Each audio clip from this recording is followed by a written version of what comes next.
on sniper 4, confirm clear to descend. Hey, sir. বন্ধুরা, গতকাল দুপুর ঠিক 2টোর দিকে যখন পুরো দেশ নিজের দৈনন্দিন কাজে ব্যস্ত ছিল, ঠিক সেই সময় দিল্লির ক্ষমতার অলিন্দ থেকে এমন একটি কঠোর, ঐতিহাসিক এবং মহা আদেশ জারি হয়েছে যা সীমান্ত পারের শত্রুদের বুক কাঁপিয়ে দিয়েছে। এই আদেশ কোনো কূটনৈতিক ভাষা ছিল না, কোনো ঘুরিয়ে ফিরে কথা বলা হয়নি। এতে পরিষ্কার, সোজা ও কঠোর ভাষায় আমাদের বীর জওয়ানদের সেই খোলা ছাড় দিয়ে দেওয়া হয়েছে, যার অপেক্ষা পুরো দেশ বহু বছর ধরে করছিল। আদেশ ছিল, যে কেউ ভারতের সীমান্তে থাকা কাঁটাতার ছোঁয়া বা সেগুলোর ক্ষতি করার ধৃষ্টতা দেখাবে, তাকে আর কোনো কাগজি প্রক্রিয়ার প্রয়োজন নেই। তাকে তার নিজের ভাষাতেই অন দ্য স্পট এমন পাঠ শেখানো হোক যাতে তার আগামী প্রজন্ম ভারতের সীমান্তের দিকে তাকাতে ভয় পায়। আর ভাইয়েরা, দিল্লি থেকে এই হুকুম বের হতে আজ সকাল সকাল সীমান্তে বাস্তব পরিস্থিতি থেকে এমন একটি চাঞ্চল্যকর চমকে দেওয়ার মতো খবর এসেছে যা পুরো বিশ্বকে স্তব্ধ করে দিয়েছে। ভারতের সীমান্ত সংলগ্ন 5টি ভিন্ন ভিন্ন গ্রাম থেকে হঠাৎ 1-2 বা 100-200 জন নয়, বরং 1200-রও বেশি উপদ্রবী অনুপ্রবেশকারীর সন্দেহভাজন উপাদান রাতারাতি নিখোঁজ হয়ে গেছে। পুরো এলাকায় এমন নীরবতা নেমে এসেছে যেন সেখানে কখনো কোনো মানুষই বাস করতো না। সীমান্ত পারের ঢাকা থেকে শুরু করে নিউ ইয়র্কের জাতিসংঘের সদর দপ্তর পর্যন্ত তোলপাড় সৃষ্টি হয়েছে।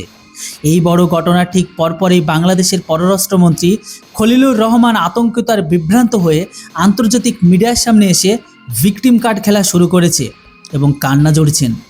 তার সরাসরি অভিযোগ এটাই যে 1200 মানুষ হঠাৎ নিখোঁজ হওয়ার পেছনে ভারতীয় সেনাবাহিনী এবং আমাদের বিএসএফের হাত রয়েছে। কিন্তু আসল গল্পটা কি? কেন হঠাৎ এই 1200 মানুষ নিখোঁজ হয়ে গেল? আর এর পেছনে আমাদের দেশের সবচেয়ে সংবেদনশীল অংশ অর্থাৎ চিকেন নেক কেটে ফেলার কি আন্তর্জাতিক ষড়যন্ত্র ছিল, যা ভারতীয় সেনাবাহিনী এক ঝটকায় গুড়িয়ে দিল? আজকের এই ভিডিওটিতে প্রত্যেকটি দেশদ্রোহী আর প্রত্যেকটি ষড়যন্ত্রের পর্দা ফাঁস করে দেব। ভিডিও শেষ পর্যন্ত থাকবেন, কারণ আজকের বিশ্লেষণ আজকের নতুন এবং আক্রমণাত্মক ভারতের আসল শক্তির গল্প। তবে এগিয়ে যাওয়ার আগে এই ভিডিওটি অবশ্যই লাইক করবেন, চ্যানেলে নতুন হলে সাবস্ক্রাইব করবেন এবং কমেন্টে জানাবেন যে আপনি এই ভিডিওটিকে কোথা থেকে দেখছেন। পারলে নিজের নাম ও শহরের নাম মাস্ট লিখুন। এবার চলুন বন্ধুরা, সময় নষ্ট না করে বিস্তারিত আলোচনায় যাওয়া যাক। তো বন্ধুরা, গল্পের সেই অংশটি গভীরভাবে বুঝুন, যা না জানলে সীমান্তে চলতে থাকা এই পুরো খেলাটি আপনি কখনোই বুঝতে পারবেন না। এটাই যে বাংলাদেশের পররাষ্ট্রমন্ত্রী খলিলুর রহমান আজ আন্তর্জাতিক মিডিয়ার সামনে এসে ভারতের দিকে আঙুল তোলার ধৃষ্টতা দেখাচ্ছেন। জানেন তার এই অহংকারের কারণ কি?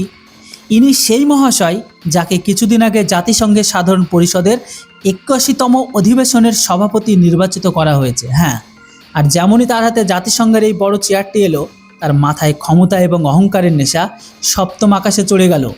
ওনার মনে হলো এবার উনি পুরো পৃথিবীর মালিক হয়ে গেছেন। এই চেয়ারে বসে উনি যে প্রথম অপকর্মটি করছেন তা শুনলে আপনার রক্ত টকবগে উঠবে। উনি চীন, পাকিস্তান এবং অন্যান্য ভারত বিরোধী শক্তির সাথে হাত মিলিয়ে আন্তর্জাতিক মঞ্চের অপব্যবহার করেন এবং ভারতের বিরুদ্ধে একটি একতরফা পক্ষপাতমূলক প্রস্তাব পাস করিয়ে নেন। এই বিতর্কিত প্রস্তাবে ভারতকে আদেশ দেওয়া হয়েছিল যে ভারত বাংলাদেশ সীমান্তে নিজেদের জাতীয় সুরক্ষার জন্য অনুপ্রবেশ ঠেকাতে যে ফেন্সিং বা কাঁটাতারের বেড়া লাগাচ্ছে, সেই কাজ যেন যে কোনো মূল্যে বা অবিলম্বে বন্ধ করে দেয়। এখন আপনি নিজে ভাবুন, কোনো বিদেশি সংস্থা বা কোনো বাইরের দেশ আমাদের দেশকে শেখাবে যে আমরা আমাদের সীমান্ত কিভাবে রক্ষা করব? আমরা কি আমাদের ঘরের দরজায় তালা লাগানোর জন্য জাতিসংঘের কাছে ভিক্ষা চাইব? যখন এই পক্ষপাতমূলক প্রস্তাব দিল্লিতে দেশের নেতৃত্বের কাছে পৌঁছালো, তখন আজকের এই নতুন আর আত্মনির্ভর ভারত 1 সেকেন্ডও দেরি না করে এই আদেশকে মানতে সম্পূর্ণ বা পরিষ্কারভাবে অস্বীকার করে দিল এবং বিশ্বকে বুঝিয়ে দিল ভারতের জাতীয় নিরাপত্তা সর্বাগ্রে। আমরা কারো কূটনৈতিক চাপের কাছে কখনো মাথা নত করব না বা করি না। যখন বাংলাদেশের এই আন্তর্জাতিক চাল ব্যর্থ হয়ে গেল, তখন তারা মাটিতে এক বিপজ্জনক আর নোংরা খেলা শুরু করলো।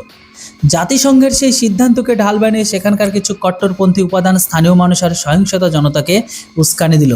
তারা ভাবছিল যে জাতিসংঘ যখন আমাদের সাথে আছে, তখন ভারত আমাদের কি ক্ষতি করতে পারবে। আর এই ভুল ধারণার অহংকারের নেশায় চুর হয়ে তারা প্রতি রাতে আমাদের সীমান্তে আসতো, পাথর ছুড়তো, ভারতের সুরক্ষার ফেন্সিংয়ের ক্ষতি করে ফিরে যেত।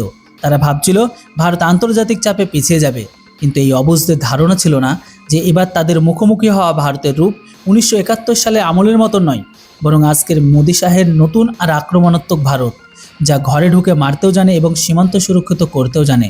কিন্তু ভাইরা, গল্প শুধু এখানে শেষ হচ্ছে না। এই পুরো ফেন্সিং বিতর্কের পেছনে আরও একটি অত্যন্ত গভীর সুচিন্তিত আর মারাত্মক বিপজ্জনক ষড়যন্ত্র লুকিয়ে রয়েছে, যা সরাসরি আমাদের দেশের সবচেয়ে সংবেদনশীল অংশ অর্থাৎ শিলিগুড়ি করিডোর, সামরিক ভাষায় যেটাকে চিকেন নামে চেনেন বা পরিচিত, তার সাথে যুক্ত। আপনারা যদি মানচিত্রটাকে একটু ভালো করে দেখেন তাহলে পুরো রাস্তাটি প্রায় 20 থেকে 22 কিলোমিটারের চওড়া। আর এই জমির একটি অত্যন্ত সংকীর্ণ অংশ, এটা সেই মাত্র 22 কিলোমিটার চওড়া জমির পাট্টি, যা আমাদের পুরো উত্তর পূর্ব ভারত, আসাম, মেঘালয়, ত্রিপুরা, নাগাল্যান্ড আর অরুণাচল প্রদেশকে দেশের বাকি মূল ভূখণ্ডের সাথে কানেক্ট করে। কূটনীতি এবং যুদ্ধনীতির বিশেষজ্ঞদের স্পষ্ট মত যে যদি কখনো কোনো বিদেশি শত্রু শক্তি এই সংকীর্ণ পথটি বন্ধ করে দেয় বা এটি দখল করে নেয়, তবে আমাদের পুরো উত্তর পূর্ব ভারত দেশের অংশ বা মূল অংশ থেকে সম্পূর্ণ বিচ্ছিন্ন হয়ে যাবে। এটাই কারণ যে এই অংশটি ভারতের সবচেয়ে সংবেদনশীল শিরা বা দুর্বলতাও ধরা হয়। আর ঠিক এই দুর্বলতার সুযোগ নেওয়ার জন্য সীমান্ত পারের প্রভু বা অনুপ্রবেশকারীরা একটি অত্যন্ত বিপজ্জনক ষড়যন্ত্রের উপর কাজ করা শুরু করে দিয়েছে। গত কিছু সময়ে গোয়েন্দা রিপোর্ট থেকে যে চাঞ্চল্যকর তথ্য সামনে এসেছে তা গায়ে কাটা দেবার মতো। অমিত শাহের কঠোর অবস্থানের পর যখন বাংলা ও বাংলাদেশের সরাসরি সীমান্তে ফেন্সিংয়ের কাজ জোরদার হলো এবং সেখানে থেকে অনুপ্রবেশ অসম্ভব হয়ে গেল, তখন এই অনুপ্রবেশকারীরা চিকেন নেক এবং সংবেদনশীল এলাকার দিকে পা বাড়াতে শুরু করলো। এই অনুপ্রবেশকারীরা কেবল ভারতে লুকিয়ে মজুরি করা বা থাকার উদ্দেশ্য আসছিল না, বরং এরা পরিকল্পিতভাবে একটি সুনিশ্চিত কূটনীতির অধীনে এই চিকেন নেকের একদম কাছাকাছি নিজেদের বড় বড় অবৈধ বসতি আর আস্তানা গড়ে তুলেছে। এর সরাসরি এবং ভয়াবহ উদ্দেশ্য হলো এটাই যে ভবিষ্যতে যখনই ভারতের বিরুদ্ধে কোনো আন্তর্জাতিক বা আঞ্চলিক যুদ্ধের মতো পরিস্থিতি তৈরি হবে বা এই চিকেন নেককে ভারত থেকে আলাদা করার কোনো অপচেষ্টা চালানো হবে, তখন এর ভেতরে বসতিগুলো কূটনৈতিক আর প্রশাসনিকভাবে ভারতের জন্য সবচেয়ে বড় মাথা ব্যথার কারণ হয়ে দাঁড়াবে এবং ভেতর থেকে দেশকে ফোকলা করে দেবে। এই বিপদে গুরুত্ব বিবেচনা করে ভারত সরকার একটা অত্যন্ত বড় আর ঐতিহাসিক সিদ্ধান্ত নিয়েছে। সরকার এই পুরো চিকেন নেক এলাকার নিরাপত্তার দায়িত্ব সরাসরি ভারতীয় সেনাবাহিনীর হাতে তুলে দিয়েছে। কিন্তু চিকেন নেক এর ভৌগোলিক অবস্থান এমন যে কোথাও ঘন এবং দুর্ভেদ্য জঙ্গল, কোথাও নদী তো কোথাও জলভূমি রয়েছে, যার কারণে প্রতি মিটারে 24 ঘন্টা মানুষের পাহারা দেওয়া অত্যন্ত চ্যালেঞ্জিং কাজ। আর এই প্রাকৃতিক গঠনের অপব্যবহার করে এই অনুপ্রবেশকারীরা গোপনে ভারতীয় সীমান্তে ভেতরে পা রাখার ধৃষ্টতা দেখাচ্ছিল। কিন্তু গল্পের সবচেয়ে বড় আর রুড় মোড় তখনই এলো যখন এই পুরো গোয়েন্দা রিপোর্টে দিল্লিতে স্বরাষ্ট্রমন্ত্রকের টেবিলে পৌঁছায়। যখন দেশের স্বরাষ্ট্রমন্ত্রী অমিত শাহ এই নিশ্চিত তথ্য পেল যে একদিকে জাতিসংঘের বিতর্কিত আদেশের আড়াল নিয়ে বাংলাদেশ উপাদানগুলো আমাদের কাঁটাতার উপড়ে ফেলছে, আর অন্যদিকে চিকেন নেকের কাছে দেশের ভেতরে থেকে দুর্বল করার ষড়যন্ত্র চলছে, তখন দিল্লিতে একটি উচ্চ পর্যায়ের জরুরি বৈঠক ডাকা হলো এবং কাল দুপুর ঠিক 2টোয় দিল্লি থেকে এমন একটি কঠোর আর ঐতিহাসিক আদেশ জারি করা হলো যা পুরো সীমান্তের ভূগোল আর ইতিহাস দুটোই বদলে দিল।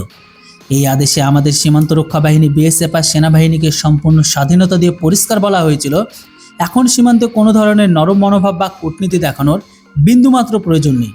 যে উপাদানই হোক ভারতের সীমান্ত ক্ষতি করার বা কাটার ধৃষ্টতা দেখাবে, তাদের সাথে সাথে ওখানে ওদের ভাষাতেই মোকাবিলা করা হোক। আর এটি কোনো সাধারণ নির্দেশ ছিল না, এর অর্থ পরিষ্কার, যদি কেউ ভারতের দিকে চোখ তুলে তাকায় তবে তার দুটি চোখে উপড়ে নেওয়া হবে, যদি কেউ ইট তোলে তবে তার জবাব সরাসরি গোলা দেওয়া দাও। আর বন্ধুরা, দিল্লি থেকে এই আদেশ বের হওয়ার মাত্র কয়েক ঘন্টার মধ্যে আজ সকাল সীমান্তের বাস্তব পরিস্থিতি থেকে যে খবর আসছে তা পুরো বিশ্বের শাসকদের কাঁপিয়ে দিয়েছে। সীমান্ত সংলগ্ন 5টি ভিন্ন ভিন্ন গ্রাম থেকে হঠাৎ 1200-এরও বেশি বাংলাদেশ উপদ্রবী আর সন্দেহভাজন উপাদান একদম পুরো নিখোঁজ হয়ে গেছে, গায়েব হয়ে গেছে, কোথায় গেছে কেউ জানে না। বিজেপিরা দোষারোপ দিচ্ছে ভারতের ওপর।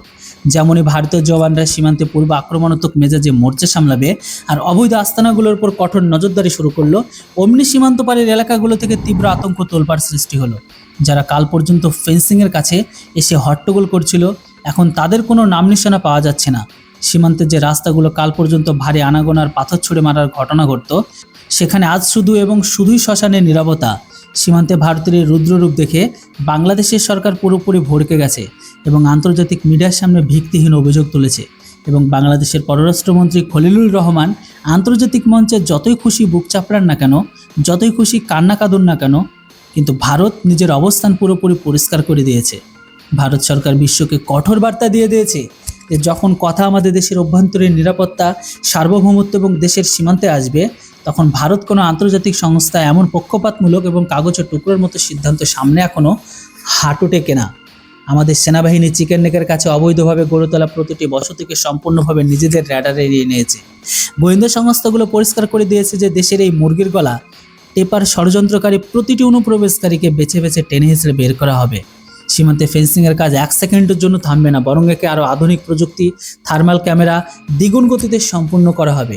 সীমান্ত পারের শাসকরা এটি ভালো করে বুঝে নিন, কান খুলে শুনে রাখুন যে এটি আজকের আত্মনির্ভর, শক্তিশালী আর বীর জওয়ানদের ভারত।